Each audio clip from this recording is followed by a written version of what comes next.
was because that might be my middle name. I said earlier, it's T-rated, so. I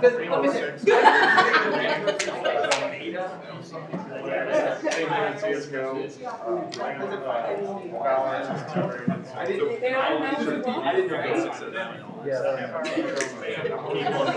I stayed on too, because I said, well, hopefully they're watching and they Yesterday, Fox News, they said the state of Texas, I guess the governor had ordered. I realized my state at the time. Getting educated.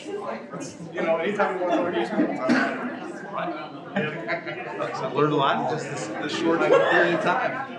Did I come here and I'm doing some education? Did you get dressed up? First time I wore a tie. Well, I wore a tie, silver shield. You did? Okay, with it being 6:33, I would like to call this meeting to order. Start with the Pledge of Allegiance. I pledge allegiance to the flag of the United States of America and to the republic for which it stands, one nation, under God, indivisible, with liberty and justice for all.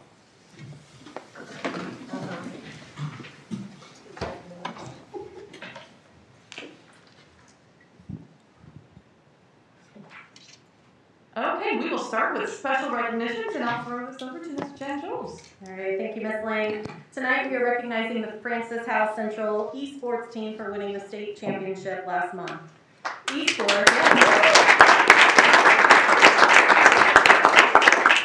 Esports, if you're not familiar, is organized, team-based, multiplayer, competitive video gaming. It is one of the fastest growing sports in the world, with more than 30 million annual spectators.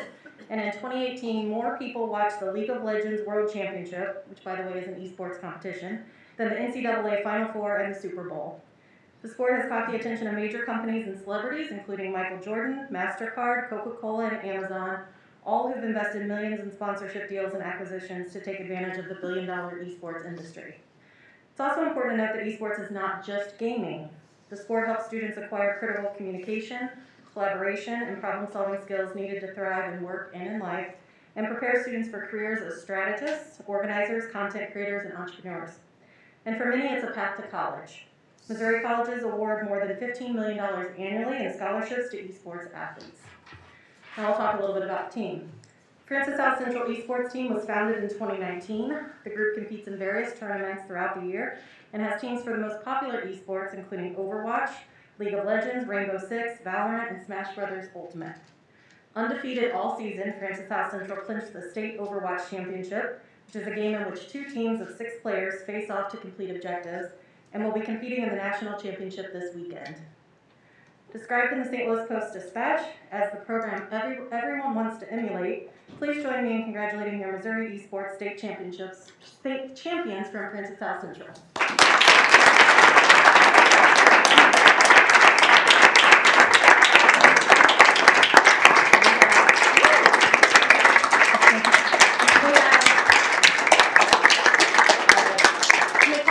Individually. So we have a couple players here with us tonight. We have General Manager Tyler Bellina. If you want to come on up. We have Assistant General Manager Zach Buchholz. Captain Cooper Raubach.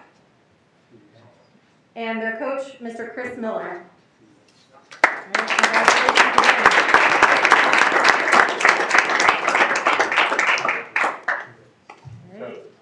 Thanks so much, guys. Good luck in the championship this weekend. All right, and now here to introduce our student board rep is Dr. Downs from Francis House Central.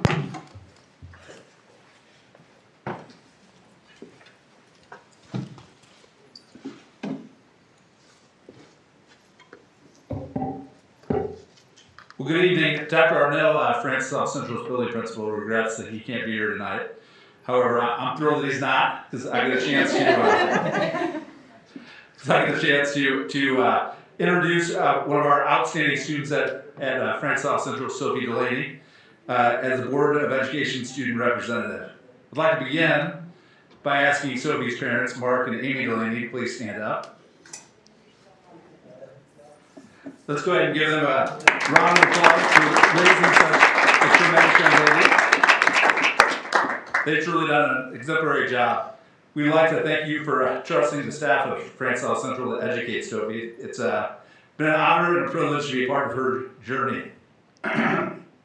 As a school administrator, the best part of my job is watching students develop both academically and socially, while fostering an environment where they can thrive in their individual pursuits.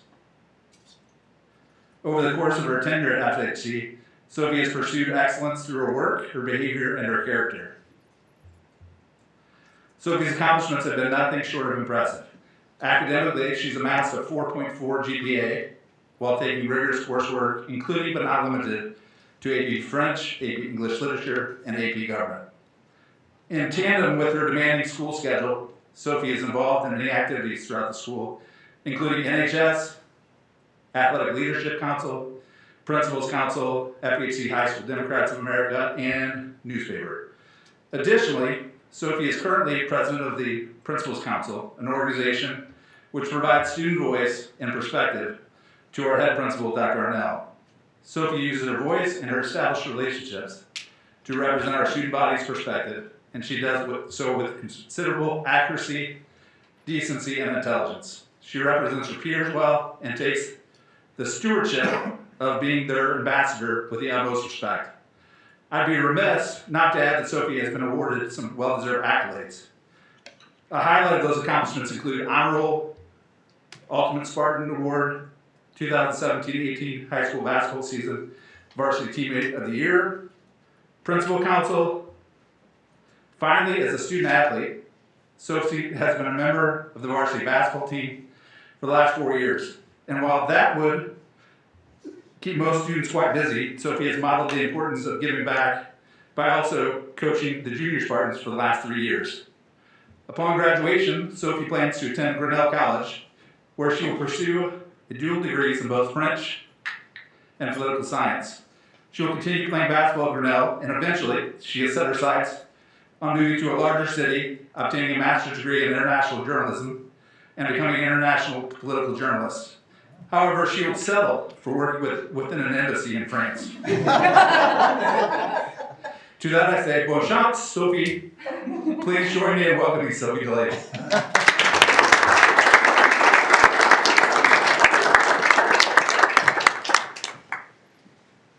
Welcome, Sophie. Thank you. Feel free to speak anytime, just raise your hand or push a button. The only thing you're not allowed to do is vote. Thanks for coming. Thank you.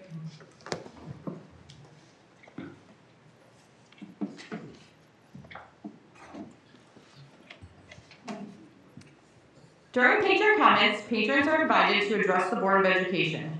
When I call your name, please come to the podium so everyone can hear. The board is interested in the public's concerns and opinions. We do not respond to comments or questions during the meeting. Questions and concerns will be addressed by Dr. Hoban and other appropriate staff members at a later date. Please remember that comments will be limited to 3 minutes each. Per board protocol, comments about personnel matters and remarks about or directed at individual employees or students are not allowed. First up, we have Donna Malcolmus.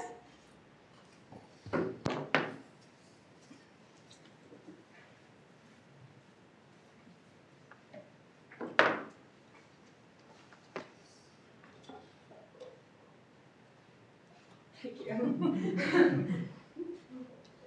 I didn't think you'd want to leave that behind. Yeah, thank you. This is the first time I've ever taught at a school board meeting. Good evening, school board and cabinet.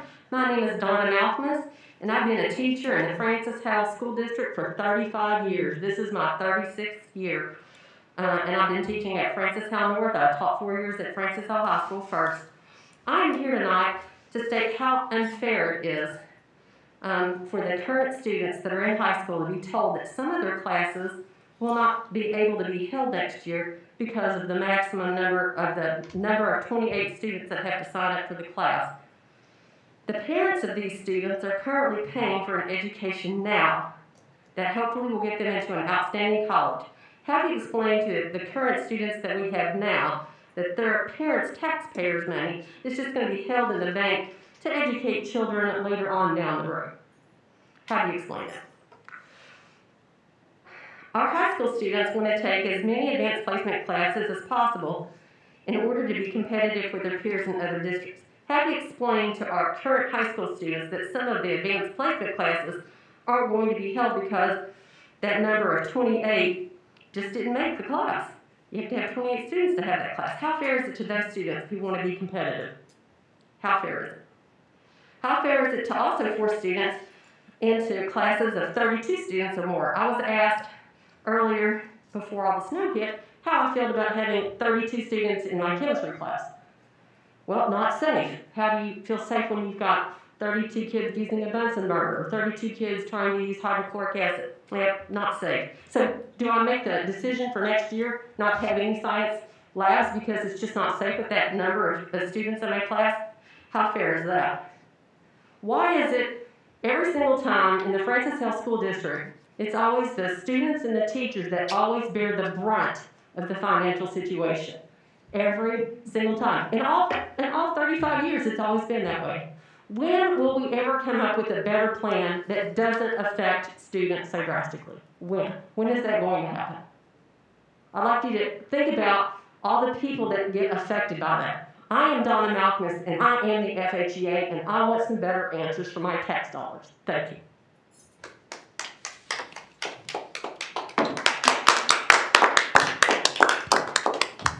Up next, we have Brian Clapper. Pretty good. Pretty good.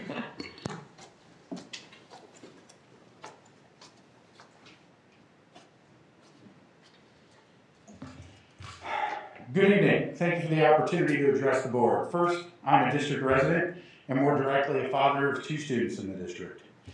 To say that I'm in conflict with the decision of eliminating teachers' positions is an understatement. There are many lenses that this will be viewed through, but I choose to look through the eyes of the students. They're the ones that truly matter. To say the last 12 months have negatively impacted the growth of our students would be selling it short. We have not even come close to beginning a path back to normal, much less repairing the damage that's been done. And the board has taken a vote to eliminate teachers and take them away, increasing their class sizes, placing them at greater risk daily, and further disconnecting these students from their schools, places that should be a safe harbor in any storm, and making them feel like they're being abandoned. I'd like to talk about 2 students and their unique journeys this school year. One is my oldest son, who finds himself learning virtually every day. His only true connection to school is through one of these teachers that you have considered expendable.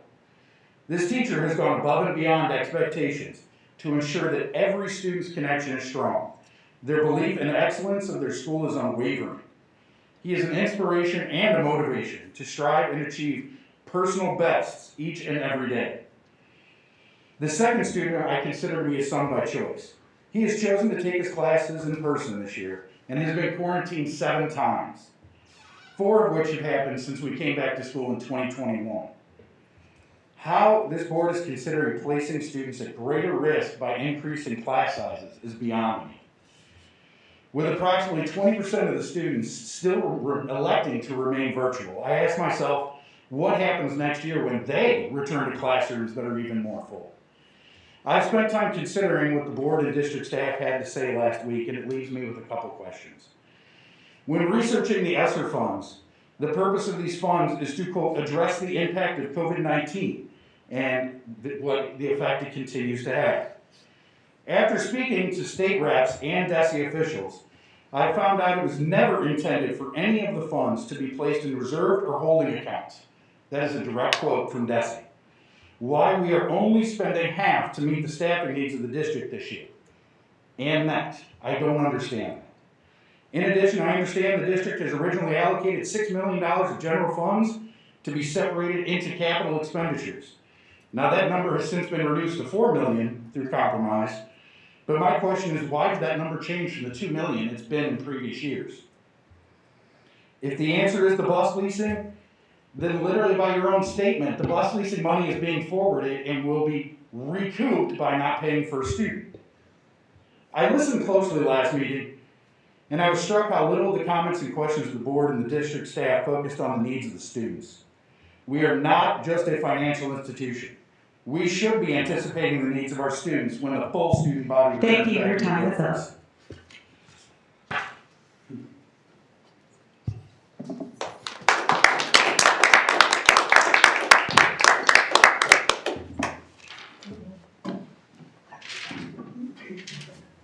Up next, we have FHSD.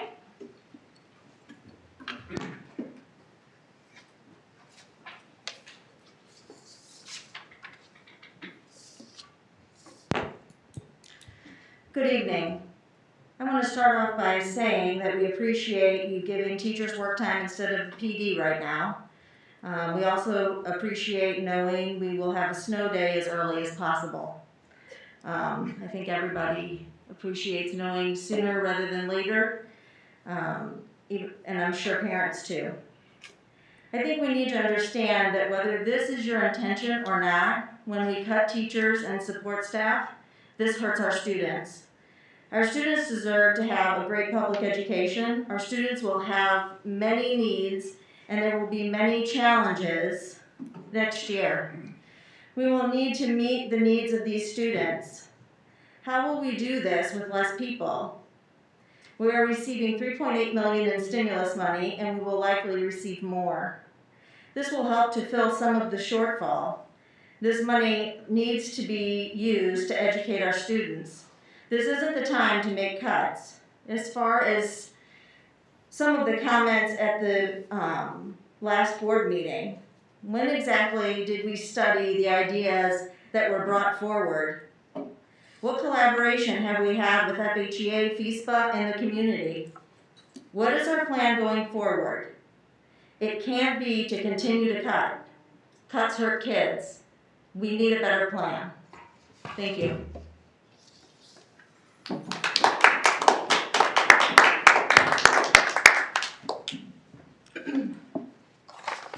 FISPA?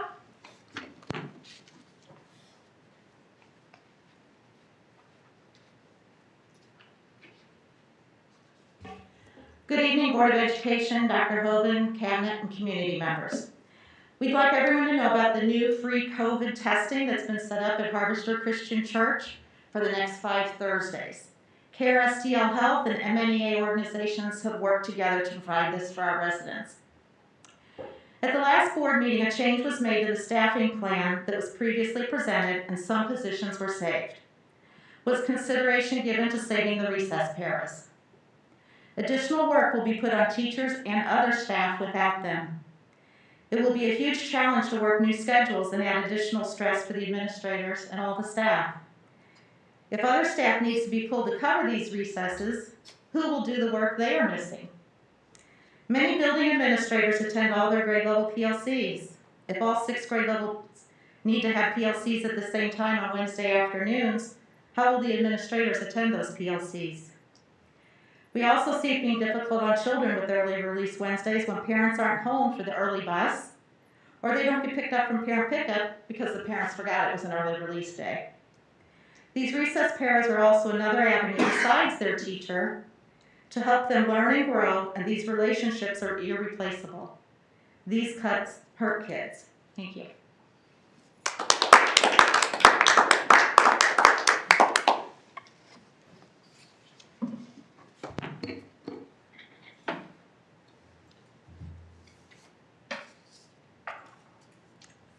Board, I would like a motion to approve the agenda for February 18th, 2021 as presented. So moved.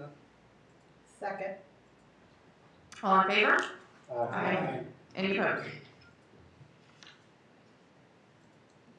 Board, I would like a motion to approve the minute meetings of January 21st, 2021 and February 4th, 2021 as presented. So moved. Second. All in favor? Aye. Any opposed?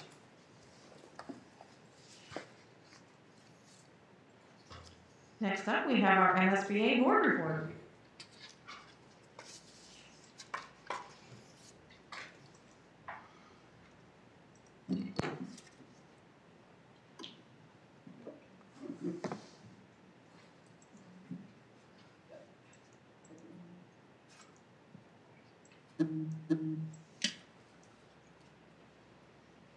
The month of February. We thank you for the opportunity to share some news and information during a few minutes of your board meeting. We begin with a look at the environment for public education at the national level. The new Executive Director of the National School Boards Association, Ana Maria Chavez, says that within the first 100 days, the Biden administration must hit the ground running to protect public schools from the damaging effects of chronic underfunding at the federal level. She says public schools have an immediate need for emergency relief funding to deal with the impact of the pandemic. Chavez recently spoke to the MSBA Board of Directors via Zoom during its meeting last month. She says the pandemic has highlighted the important role the public schools play in our communities. This pandemic has made every household almost part of our public education system. Everybody's a teacher now. If you talk to most parents across the country, most grandparents raising grandkids, they've now realized how difficult it is to be a teacher, to be a superintendent, to be a principal, and to be a school board member. So where these issues were kind of ethereal or theoretical, there are now millions of people who've realized that, one, we've underfunded public education for decades. Two, we continue to erode the authority, right? Because state by state, and as you know, some public philanthropists have made it their mission to dismantle local school boards. There are individuals who realize how, again, at the federal level, there's a need to fully fund the mandate of public education. Chavez is calling on the federal government to provide resources to help local school districts with continuing challenges, including improving student access to the internet, alleviating teacher shortages, promoting racial equity, and responding to the needs of special education students. Governor Mike Parson spent considerable time talking about education during his State of the State address on January 27th. The speech was moved from its traditional location in the House chamber at the Capitol to the Senate chamber due to COVID-19 concerns. During the speech, Parson announced the consolidation of early childhood education programs from several state agencies into the new Office of Childhood in the Department of Elementary and Secondary Education. This new office will not only help streamline the operation of several state programs, but also allow us to place a bigger focus on early childhood development, a critical component to the future success of Missourians for the generations to come. In addition to early childhood, we will also continue to invest in K-12 education. It goes without saying that this past year has been especially hard on students, parents, teachers, and administrators. These challenges were not just social and emotional, but also financial, which is why we are once again proposing to fully funding the foundation formula. Governor Parson also urged lawmakers to pass legislation allowing for the collection of online sales tax, the so-called Wayfair fix. I hope the House and the Senate will consider legislation to address the unfair advantage online retailers have over small businesses in Missouri. I'm a strong supporter of lower taxes. In fact, I have signed several tax cuts into law. However, our small businesses, especially in smaller communities, are getting crushed right now because they cannot compete with huge online retailers. We must level the playing field and consider ways to responsibly invest those revenues and provide new opportunities for our state. MSBA strongly supports the collection of sales tax on internet sales to increase the funding available to school districts and other local entities that provide necessary services to communities and the families school districts serve. There are several issues being considered in the current session of the General Assembly that are of great concern to MSBA and school board members throughout the state, including the expansion of charter schools, as well as tax credit voucher programs that would funnel public dollars to private schools that are not accountable to taxpayers. As the legislative session progresses, we will keep you updated on developments again this year through our Legislative Voice newsletter sent to members via email each Friday during the session, our Twitter feed with up-to-the-minute developments through critical issue alerts and periodic webinars. We urge you to stay in contact with your legislators during the session and communicate to them the impact legislation will have on your school district. Due to the continuing pandemic, the MSBA Legislative Forum, originally scheduled for this month in Jefferson City, has been rescheduled for April 12th. Check the MSBA website for registration information. MSBA's Center for Education Safety will offer Missouri's first School Safety Academy in early August. The Academy will provide a variety of courses at no cost for certification of participants as school safety specialists. The School Safety Academy is open to all school safety coordinators, school resource officers, school protection officers, and other key school safety personnel. Space is limited. Check the Center for Education Safety section of the MSBA website for information on the application process to attend the Academy. That's it for this month's edition of the MSBA Board Report. Thanks for allowing us to have some time at your board meeting, and so long from Columbia.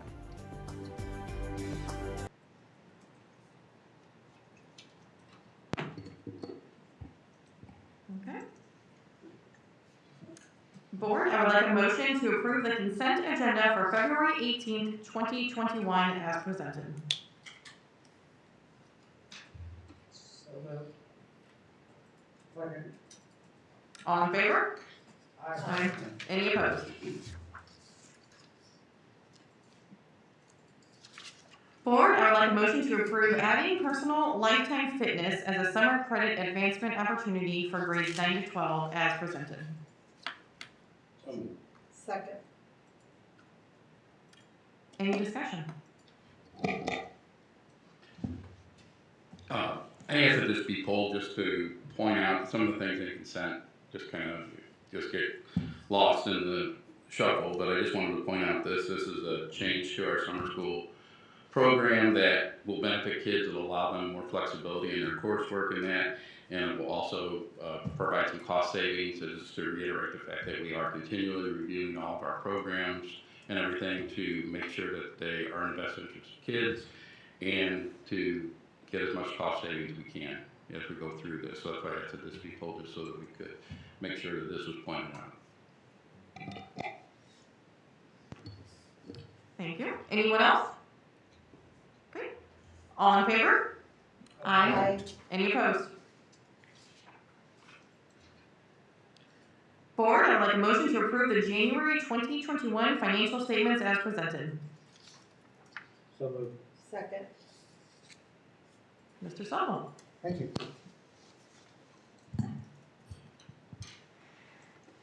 We don't usually have an extended presentation on the financial statements, but there were a couple things this month that were of particular interest, and I wanted to take a few minutes of the board's time, and particularly wanted an opportunity for community members who might be tuning in to have an update. I want to first start and give you a picture of where we are with our revenue. So as you know, we get our property tax revenue in December and January. Our December collections were a little bit higher than the prior year, but our January collections were a little bit lower. There's a little bit of fluctuation in terms of when people pay and so forth. But basically, we are on track to meet or maybe exceed a little bit what we budgeted for property taxes this year. We also get delinquent taxes, so that is people who owed the tax but didn't pay it by the deadline. And this year, the collections are a little bit ahead of the prior year. So I just put in an excerpt there from the financial statements. You can see that we've collected about 98.5% of our budgeted property tax revenue this year, which is a little higher than percent of total collections last year at the same time. And we've received about almost 70% of our delinquent tax revenue, again, higher in terms of percent of budget that has been collected. So I think we're in relatively good shape for property taxes, which constitutes a little over 55% of our total revenue. Sales tax is another of the three pillars of our funding. And our collections continue to outpace the prior year in total. Now, in January, collections moderated a little bit, so we received $1.1 million. Prior months, they've been averaging closer to $1.4 million. But if we just remain at the level that we collect in January, that $1.1 million level, we should be on track to just about meet our budgeted amount. So we had anticipated that this was going to be a gloomy part of our budget this year, but sales taxes have been more resilient than we had anticipated. But again, we've collected about 63% of our expected property tax or sales tax revenue this year. Last year at this time, we'd only collected about 57% of our sales tax. So we're doing pretty well. But again, at the level that we got in January, in the remaining 5 months, you can see that we have about $5.7 million left to collect from our budget. And in the remaining months, at 1.1, we just about get there. So yes, it's good news that we'll meet our budget, but I don't think it's going to be fantastically larger. Now, who knows? Stimulus money might spur people to do things, and sales taxes could go up. But it's been a bright spot in this year. So for the bad news, we've had a lot of conversation about financial institutions tax. Those people who've been on the board before have been privy to some of this conversation. But our collection this year is way, way below what we budgeted. So prior to fiscal year 18, we averaged about $118,000 a year. And there was a lot of variability, as high as $400,000 and as low as $10,000. But if you take all the years from about 2005 and averaged them, we got about $112,000 a year. In 2018, we got $2.2 million. I'm like, oh my gosh, what's going on?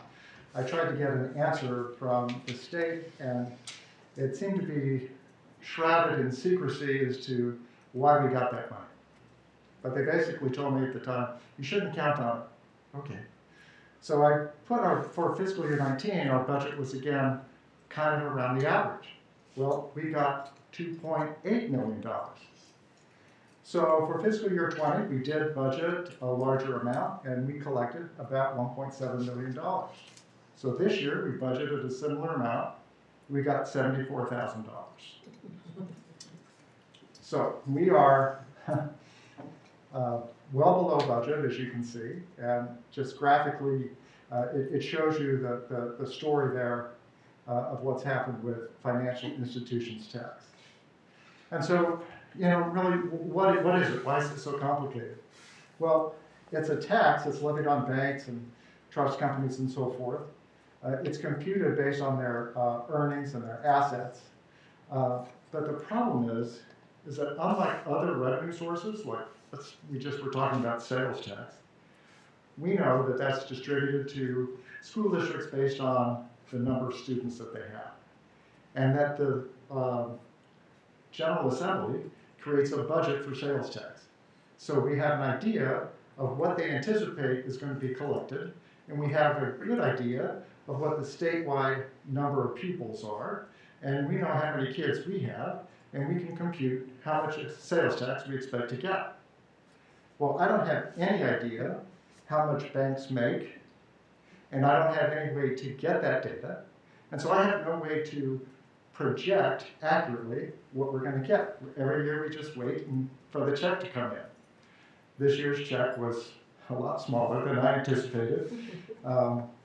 You know, having 3 years in a row of fairly substantial collections was encouraging, but again, we are where we are. So we're $1.6 million some short on financial institution tax this year.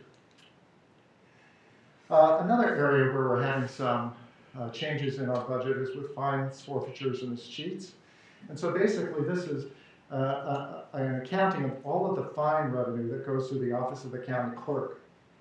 And so that the forfeitures are paid to the state, and then that money is distributed to the school districts. So this year we only collected a little under $79,000, which is about half of what we got last year. So some of that might be attributable to impact of COVID. Maybe people weren't out driving as much, so there weren't as many speeding tickets, things like that. But anyway, we do have a provision. Several years ago, I think it was 2007, somewhere around there, the Missouri General, St. Charles created its own municipal court system, which changed the way that fines in St. Charles County were collected. And so leaders in St. Charles County were able to work with the Missouri General Assembly. And so there is now a supplementary payment that's made to St. Charles County school districts to make up the difference for what we lost from fines revenue. And it tagged it back to 2005. So we're frozen in time at 2005, but we get a payment every year to make up the difference. So this year's payment of $404,000 makes up the difference between what we received last year in fines revenue and what we got in 2005. And next year will be the difference between what we received this year and what we got in 2005.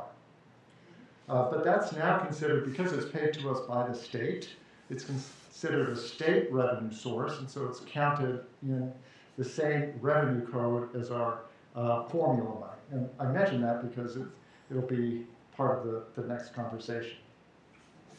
So our basic state aid, that's about 25% of our operating revenue. The formula's been prorated all year.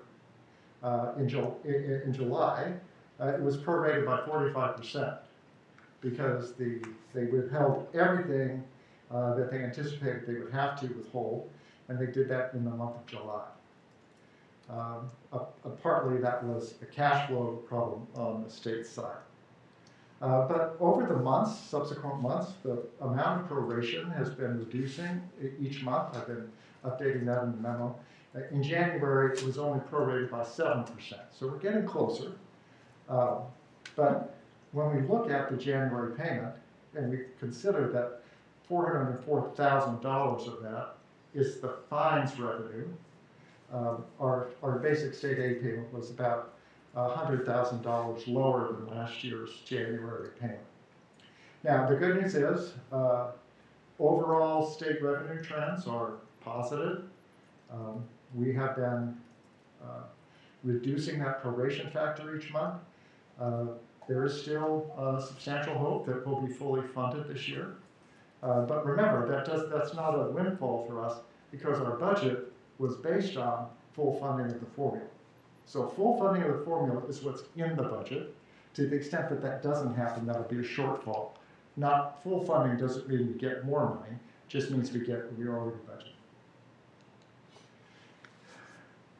We receive reimbursement from the state for kids whose cost of education is more than 3 times our current expenditure per ADA. So for fiscal year 20, which is the year that this was calculated on, that was $12,353. So these kids cost us $40,000 or more to educate. And so we did receive $2.9 million. That's a little bit, about $85,000 more than we budgeted. It's similar to what we had received last year. And I did tell Ruth and Virginia I was going to embarrass them tonight, but really, kudos to these two ladies who worked very, very hard. Every single student has to be pulled separately. All of the costs associated with them have to be pulled out. So if a student has a paraprofessional, and part of that paraprofessional's time is serving other students, then they have to calculate what percentage is related to the student that they're working on.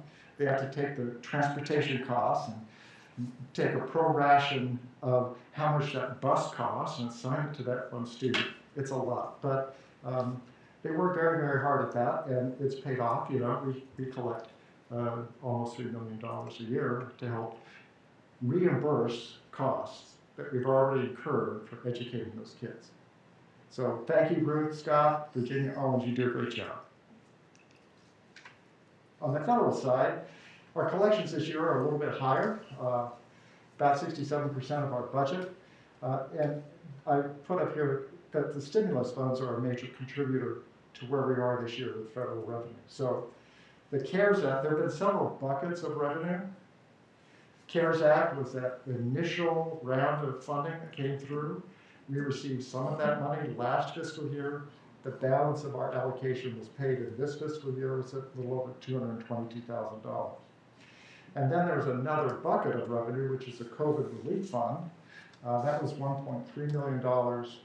One of the things that is different with that is that the one purpose that it can't be used for is to pay salaries. But we are planning to use it mainly to offset costs of technology. We purchased a lot this year to help support virtual instruction. You know, we purchased some hotspots, we purchased some additional Chromebooks, et cetera. So we think that almost all of that money will be used to help support those technology costs associated with virtual learning that we've done this year. And then the other revenue category, we have revenue that we receive from other districts or state agencies when a child is educated here in Francis Howell but is not our resident student. So it could be a student who attends the Heritage, the Westwood Trail program on a tuition basis. It could be that. Sometimes students are placed here by the state, and so it could be that. We also get reimbursement for some transportation costs associated with the transportation of homeless students when we share the cost with other districts. So that's what goes into that. And then the final piece is the transfer student tuition. That used to be a fairly large number in our budget when we had a large number of students. But this year we only have 9 transfer students. We only have a budget of a little over $25,000. And we've received about a little over $18,000 this year. So that makes up, those are the big pieces of our revenue. Of course, there are other things that are in there, but these are the big pieces. On the expenditure side, our salary expenditures are on track for where we are in the fiscal year as a percentage of budget expended. It's right where I expected that we would be. And they do reflect the 3% salary increase for our staff this year. Extra duty expenditures are payments to our coaches and sponsors. You know, we've been fortunate to be able to maintain extracurricular activities for our students. We know it's an important connection to school for many of our kids. And we spent about $1.5 million this year. And again, it's about 58% of our budget, about where we should be for this point in our fiscal year. In terms of overtime, the dollar amount expenditure is less than where we were last year and in prior years. And you know, there were a period of time during this fiscal year when not all of our staff were back, so that played into it. But I am seeing a trend of increases in expenditures each month. So I know that this recent round of winter weather that we had with custodians and facilities personnel, they put in many hours to help try to keep our schools ready to receive students. So there will certainly be an impact there. And I continue to urge our administrators to make sure that they keep overtime usage to the minimum amount necessary. There's some times when that can't be avoided. And then expenditures for subs and sick leave. You know, we've used fewer subs this year. We've put a major restriction on release days when teachers can be out of the classroom for professional development or to work on data or other purposes like that. And that's a deliberate move by us this year to help reduce our costs. We also think that virtual instruction may have lessened the need a little bit for some sick leave. I may be able to you know, teach from home where I might have taken a sick day, but I didn't take a sick day. So there could have been some of that come into play. On the benefit side, our expenditures are about $1 million higher than the prior year. We know that our benefit costs do go up as our salary goes up, so that it impacts our retirement contribution, it impacts our payroll taxes, so those pieces have gone up. But really the biggest piece there is medical insurance. We spent about $500,000 more this year than last year at the same time. That's the big number in our benefit area. We have over $20 million budgeted there that we expend towards providing insurance coverage for our employees every year. And then the other piece I wanted to just take a minute to explain is about unemployment. So that number is way over budget. We do have some responsibility for unemployment claims for people who are no longer employed by us, but have subsequently received a job from another employer. And if they claim unemployment, we are partially responsible. There's a look-back period. We're partially responsible for what the cost is. We're self-funded for unemployment, so we don't have insurance. Some businesses have unemployment insurance, and the insurance company pays but we're self-funded. So we do a very good job of protesting all the claims that we can, but you can imagine with the level of unemployment that was in the nation in the last year, we've had a lot of former employees who are eligible and whose claims came back and were partially responsible for that. Now we did receive $52,500 to help offset some of our unemployment claims. So if we're over budget by $68,000 now, it's really $52,000 more than that. It's just that we got reimbursed for that. Now we do have a credit balance with the state, so I think that instead of sending us a check as they did the first time for that $53,000, they just put a credit on our account. So as we have future claims, we'll work off that credit. But when you look at that number in the budget, I just wanted you to have an understanding of why it's so off kilter this year. We just didn't have any way of anticipating what the impact to us would be. And just a few things in the purchase service area. Instructional services, that's where we pay for students who require services that we don't provide. So when we talk about the high needs fund and that revenue coming in, many of those students are students who are served through those agencies and so forth. We've spent about $1.9 million this year, a little more, almost $500,000 more than what we spent last year at this time. So it's a big number for us. Just some notable things within the budget category there. Things that are lower this year, staff development. We've made some deliberate changes in what we're doing, provided some more time for our teachers to work on things individually, so we haven't maybe spent as much on consultants to come in and work with our teachers as we might have in the past. Our contracted pupil transportation, and that would be for the specialized transportation outside of the yellow school buses that we still use. That's much lower, and I think that is primarily due to not having summer school in the summer of 2020. So some of that specialized transportation was not necessary.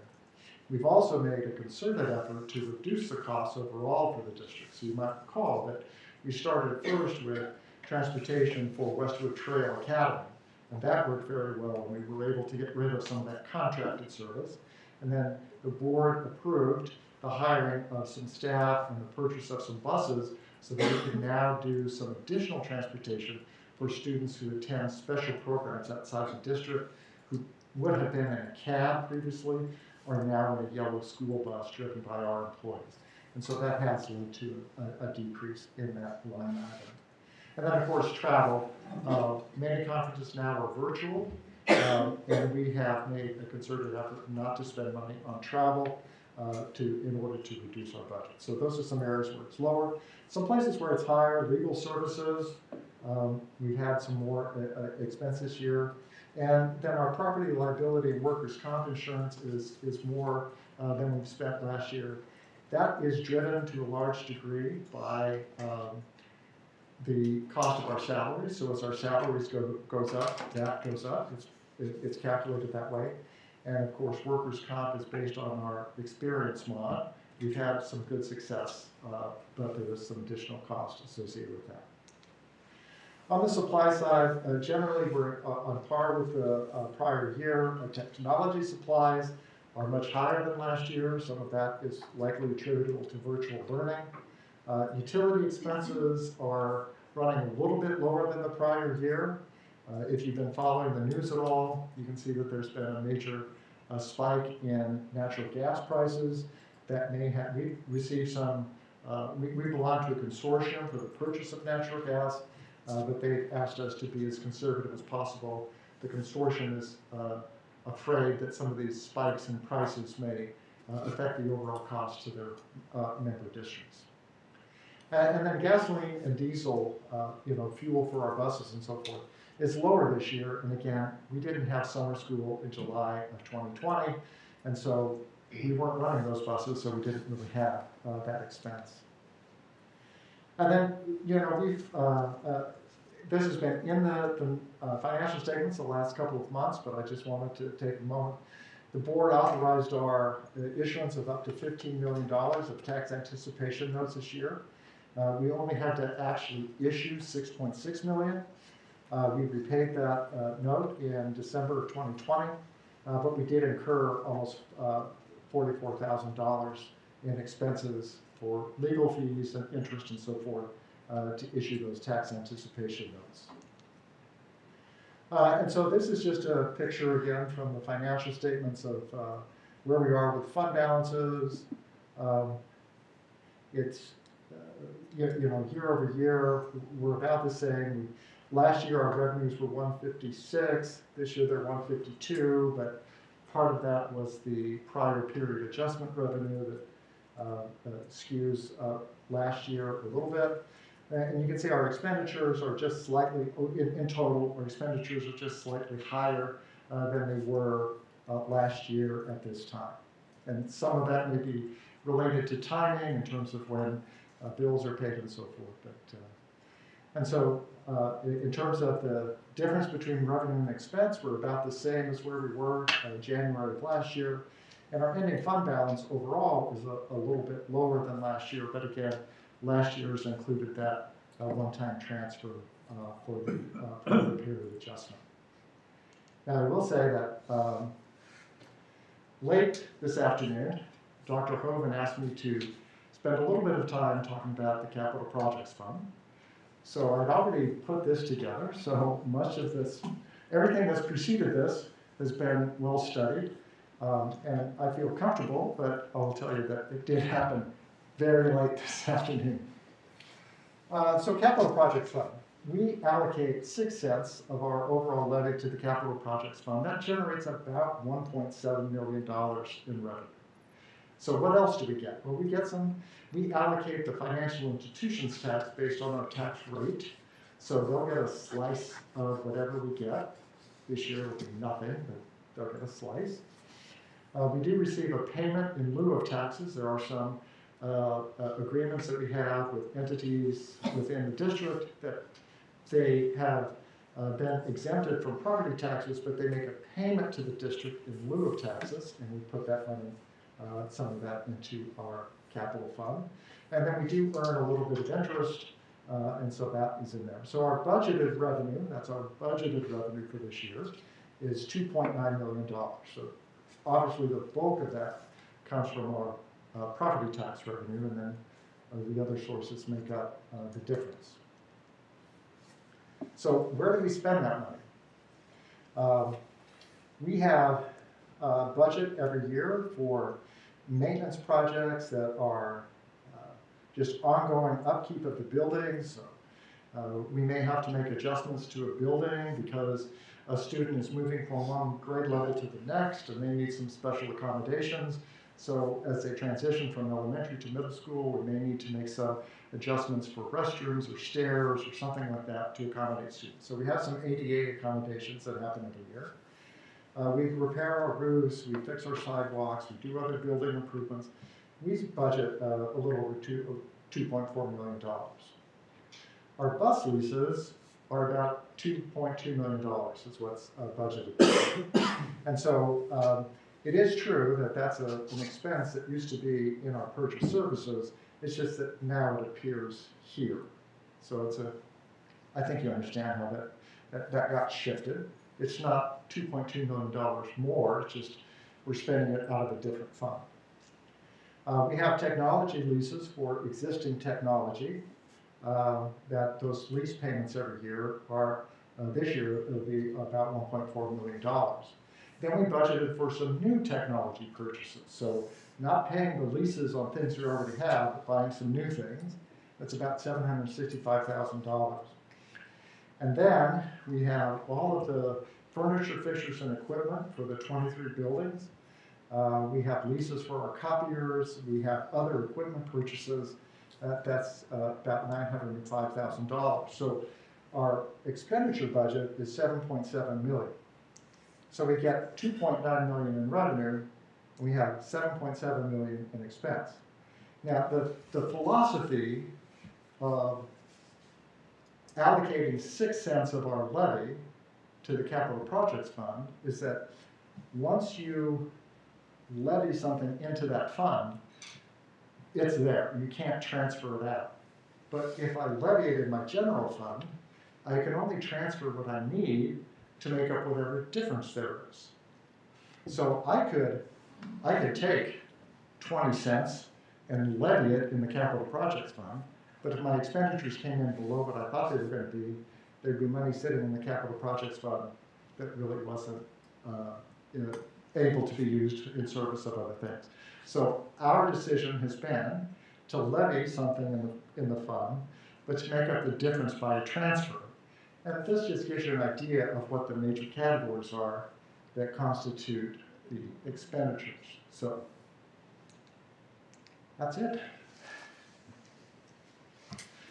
Thank you. I know I don't intend to do that every month, but with financial institutions tax and some other things, I felt it was good just to have that conversation so that we could, again, speak. I know the board reads the memo that I put out every month, and these details are, much of this was a repetition of what's in the memo, but gives a chance for the public to hear the conversation in case they don't read the memo and look at the financial statements the way the board does. I appreciate the helpful insight. Any questions, board? Kevin, CARES Act, the COVID relief, and now the stimulus, how is that money figured into a district? Do we get money per child? Do we get money per district size? Or is it just random? Well, it's not random. Okay. But, each allocation that has come out is figured similarly, but maybe a little bit different. So the CARES Act was essentially following the allocation methodology used for Title I funding. So if you were a Title I rich district, you were going to get a lot of CARES Act money. The governor's emergency relief fund, that was money that was allocated to the governors of every state, and they could make a decision on how that money was allocated. That which has been distributed to us doesn't necessarily follow the same methodology of Title I, but again, that wasn't a decision that districts had any input into. So we were told what our allocation was, and I won't swear to what the methodology was because that was allocated to the governor's office of every state. The upcoming, the additional stimulus that was passed in December of 2020. Again, I think it mirrors closely the Title I allocation methodology. It's just a larger dollar amount that's able to be distributed. And I'm thinking that anything that might be passed in the future is likely to follow the Title I methodology. But that legislation isn't complete yet, so I really don't know what Congress may decide to do in terms of how those funds would be allocated. But oftentimes they will take a look at the relative poverty level in a district, and Title I is a good method for accounting for relative levels of poverty in school districts. And so that methodology, while it may not be exactly the same as Title I, it'll mirror that fairly closely.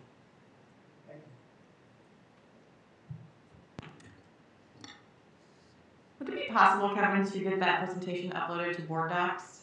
That'd be helpful for the public to see also. Any other questions, Board? Okay. All in favor? Aye. Any opposed? Motion carries. Board, I'd like a motion to approve the purchases over $7,500 as presented. So moved. Second. Any discussion? All in favor? Aye. Any opposed? Board, I'd like a motion to enter into a 3-year agreement with Frontline Education for continued use of Frontline Central Solution, recruiting and hiring solution, and absence and substitution management applications as presented. So moved. Second. Any discussion, Board? All in favor? Aye. Any opposed? Abstain.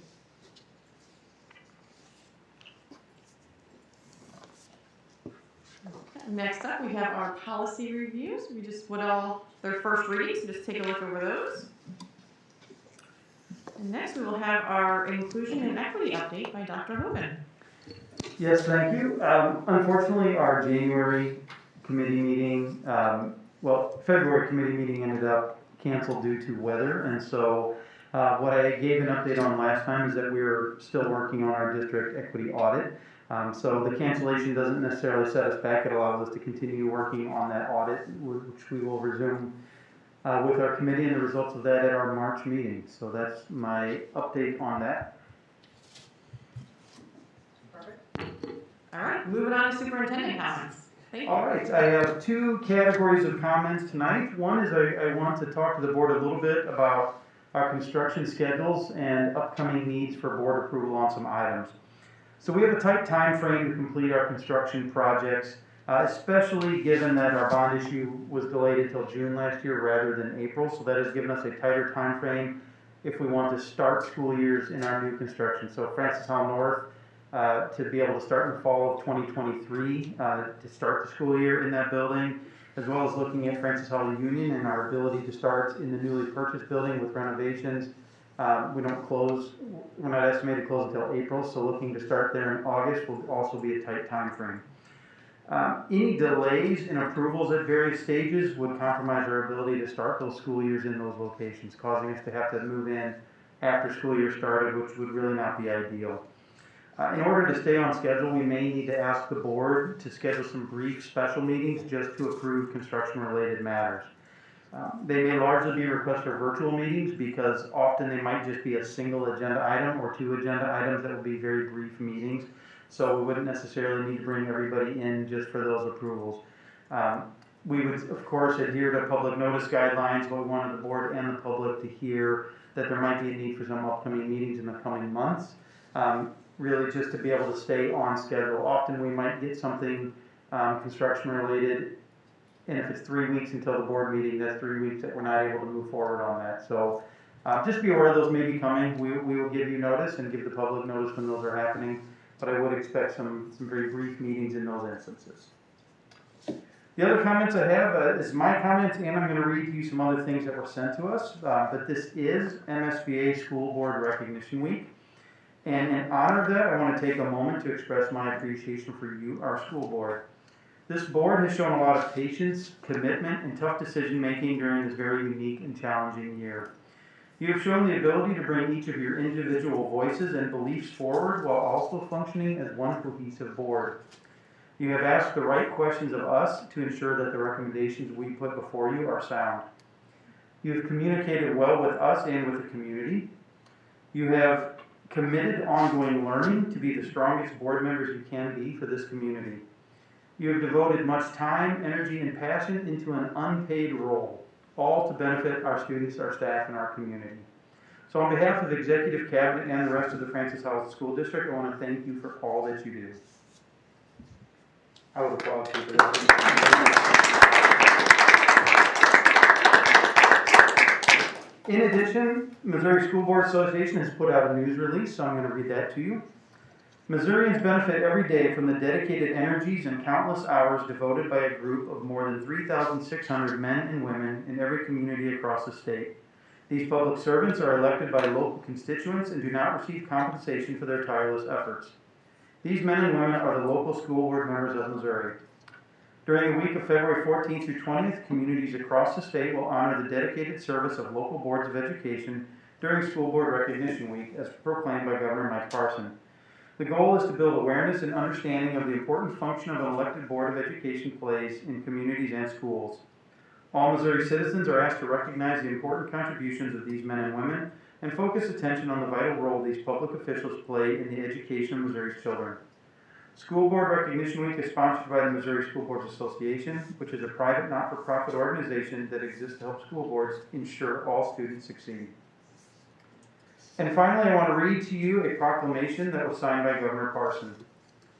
Whereas a system of quality public education is essential to the future of our state and nation, and whereas the people of Missouri have a long tradition of support for public education in their local school districts, and whereas local school boards are the ultimate expression of the unique American institution of representative governance of public school districts, and whereas local school boards, acting on behalf of and in close concert with the people of their communities, chart the direction of education in their communities, and whereas local school boards serve as the key community advocate for children, youth, and the public schools. Now, therefore, let it be known that February 14th to 20th is School Board Recognition Week in Francis Howell School District, and we urge all community members to recognize Francis Howell School District Board of Education for its commitment to provide our students with the finest possible education. Thank you. Thank you. Sophie, before we move on to board comments, do you have anything you'd like to say? Yeah, I just wanted to, number one, thank my administration at House Central for letting me be here tonight. It's a super cool opportunity, and when Dr. Arnell called me to let me know I'd be here, I was very thankful for that. So I appreciate you guys, and also for giving us at FHSD such a big student voice, because I get to meet with Dr. Arnell or one of our principals once a month to get to express student opinion, and it just overall I think makes our school a better place. So I just want to say thank you. I also want to thank my parents for helping me and supporting me like through all my education, and yeah. And then I also want to thank, sorry, I'm like making a few points, just thank my teachers at school for always just being there like for me and getting me through my education, because without them Central will not be the place that it is. And you know, all teachers across the our school district, I just want to say thank you for being able to teach in such a hard year and the years past. And then thank our board members, because I know you guys are put in a tough position, you know, having meetings, and you have to do what you believe is best for the community. And I just wanted to say thank you, and just know that our community puts our trust in you. We appreciate you guys a lot. Thank you. Thank you. Board of Education comments? Anybody? Janet Stickledge and I had the opportunity to visit Jefferson City and to testify to the House and Senate on educational savings plans. And first time for both of us. Both of us were really nervous, but honestly, and Janet, please piggyback on that, it really went pretty well. Just like I appreciate the constituents that are here this evening to voice their opinions, we need to be out there to talk and let them know. They do get our emails, they do get our voices, but when you go there in person, it's a whole different thing. And I highly suggest that teachers, parents, visit Jeff City when something's coming up, such as the educational savings plans, another name is vouchers, and you have an opinion about that, you can go and express that and help support your district and your community by doing that. Janet, you wanted to say anything else on that? No?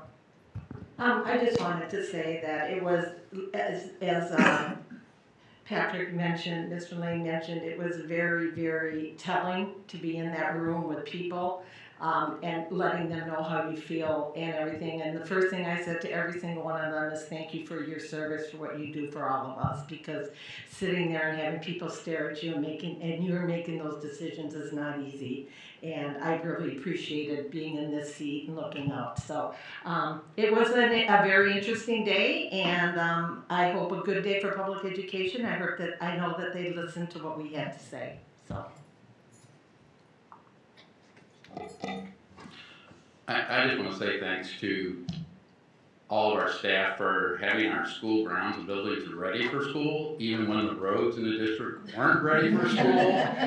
They did a lot of effort in plowing the driveways, cleaning the sidewalks, getting everything ready so we could have school when the roads were safe to do so. And I just want to thank them for being out there under those inclement conditions and all they did to make sure that we could have school when the roads were safe. So thanks to them. Okay. Board, as we did not complete closed session, I will need a motion to return back to closed session. Second. All in favor? Aye. Any opposed? All right. Thank you.